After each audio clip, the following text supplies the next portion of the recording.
This is the BBC. This podcast is supported by advertising outside the UK. BBC Sounds. Music, radio, podcasts.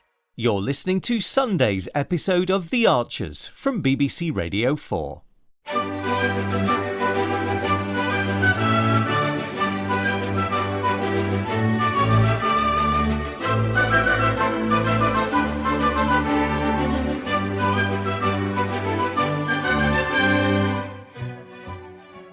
I'm not sure when he'll be back, Tracy. He ain't been called into Barrow again. Yes. Neil rang half an hour ago. They want to sort their staff problems out. This has been going on for ages. I don't think Jazza will be all that long. You're welcome to wait for him. Cheers, Jim. I might just do that. I'm watching the Red Wings on next door's Holly. Right. I was struggling to fill the time in and all this afternoon. That's why I'm here. It's for my bird list. Well, since Jazz isn't here, there was something I wanted to tell you. Can you see them? Oh, yeah. Very nice. I suspect these three... 4? Oh, yes, 4, in all likelihood. They haven't wintered locally. They've been further south. Now they're starting the return journey to their summer breeding grounds. Stopping to stock up with fuel on the way. Like at a motorway services. Dying for a burger and hoping the loser working. Well, something like that. You're putting it all in the bird diary Jazz gave you? Yes, I'm keeping very detailed lists this year. Nice, isn't it? It's very impressive, leather bound. Usually I make do with a scrappy old notebook. Ah, they're off. He was dead set on getting you something decent. And Alistair. There was really no need. He wanted everyone to have a good Christmas, so it didn't look like he was playing favourites. I'm sorry? He spent an arm and a leg on me, Brad and Chelsea. He even got Dad and Gary way more than they deserved. But he weren't going to shortchange you and Alistair. Wanted us all to know how much we mean to him. Only he got in a bit of a tangle with the money. Double counted some hours he'd already been paid. Lost track of what the presents were costing. Is that why he fell behind with his rent? Yeah. But he's all paid up now, isn't he? Completely. I just thought you might like to know why it happened. Thank you, Tracy. He weren't being careless or taking you for granted. More like the exact opposite. I should have realised, shouldn't I? Ah, you got some bales then? Oh, in the end. But not all we wanted, Brian. From the chap in Perivale? I dropped them off this morning. Charged top whack as well. Well, not surprised. Everyone's chasing straw at the moment. Yeah, aren't they just? Well, it's been that sort of winter. We've had some horribly wet days. Yeah. It doesn't help being overstocked because of the bottlenecks at the abattoir. Well, we've done well to keep going, Neil. I know. Plenty haven't, though. I just wanted to check the bales had come. Oh, I see you got Jazza strawing the arks down. only for an hour or two. That's fine by me. I know it's extra cost bringing him in for more overtime, but some of the arks were due cleaning out yesterday. Are we going to be all right till the next delivery? If we're careful. Well, I'm sure you will be. It's a worry, though. No? What with Chris and Martha being so ill. Yeah, at least Martha's more or less herself again. Yes. But it's taken Christopher quite a time to come round. Oh, shingles, they're hideous business. I know Alice has been very concerned. Well, she's done well by him, taking good care of Martha while he's been so sick. Well, she's been more than happy to. Mind, it's not just Alice. Quite a few of Christopher's friends have rallied round. Fallon and Amy have been especially helpful. Well, no wonder. He's a popular chap. Well, it takes some of the weight off me and Susan. So how's he doing now? Oh, he's on the mend, I'm pleased to say. Good. I looked in yesterday. Still not 100%, but getting there. Well, give him our love when you see him. Yeah, will do. Well, I don't imagine that the flat over the shop is the best place to be ill. No. Oh, it seems quite pokey to me. Well, the whole layout's awkward. The outside steps would never get past building regs these days. Oh, yeah, you wouldn't think so. And once Martha's back, it won't be easy getting her buggy up and down. No, quite. So, I mean, is it really the right place for them to be living? No, I don't think it is. But Christopher insists he's not moving back with me and his mum again, so what can we do? Well, that was my other reason for calling in. I've had an idea about that. Are you sure that's the best angle, Rex? Certainly is. The seedlings look a bit tilted. They're meant to. Oh. I want the new hedge thick at the bottom, Phoebe. Oh. Okay. So I'm planting the hawthorn at 45 degrees. Right. I was hoping to catch you when you weren't too busy. You'll be lucky. Busy's what I am at the moment.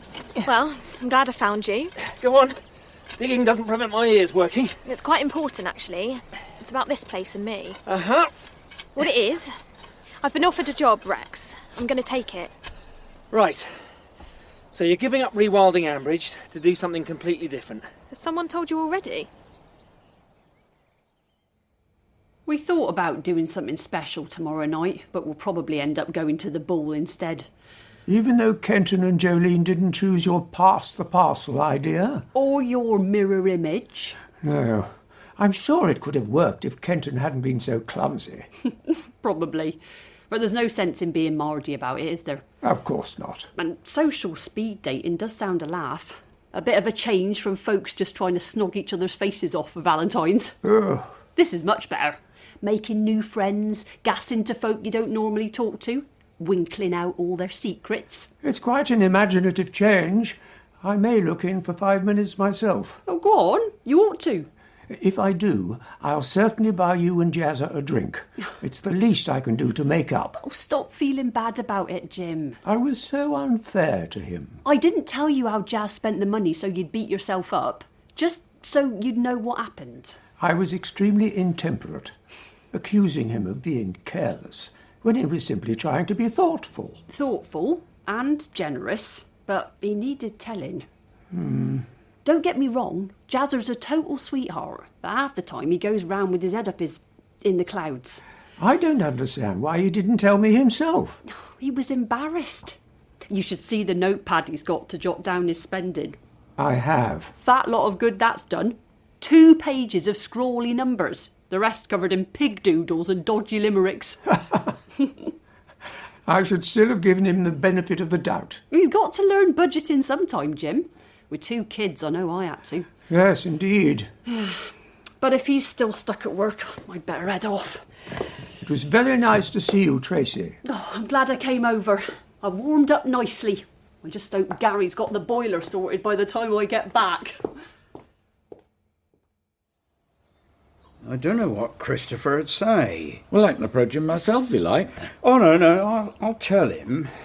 And it'd be rent-free? Entirely. Either the Rookery or your other holiday cottage. What's its name? The Hobbit. Oh. Yeah. Wasn't my idea to call it that. Oh.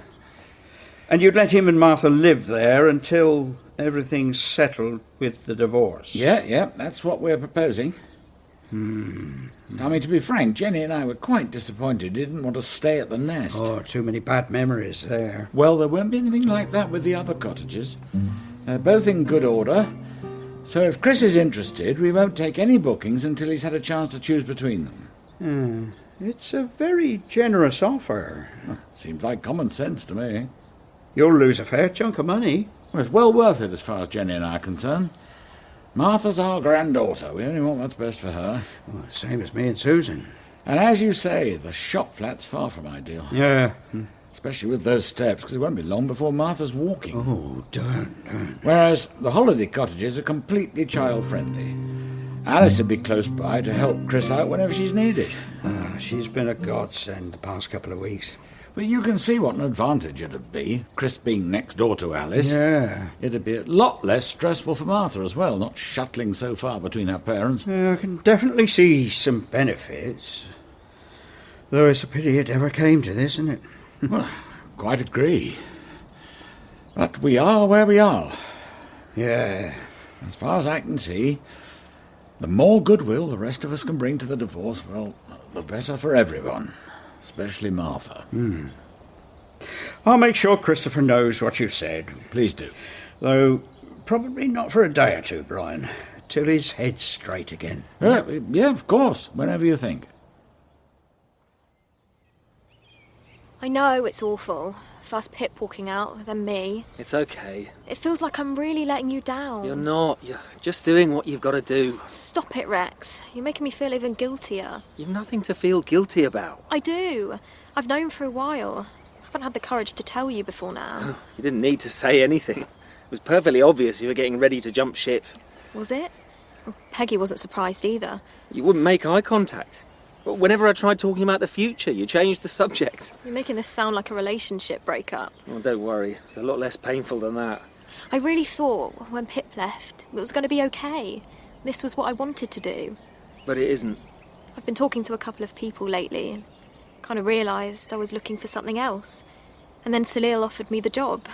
First time I've been dumped for microalgae. I'm not dumping you or rewilding Ambridge. I know. I still think it's a brilliant project. You will keep it going. Well, I'll have to think about it. Go on. You've got 2 Rex. It's going to be quite a challenge till I can get someone in to help. It's exactly what Ambridge needs.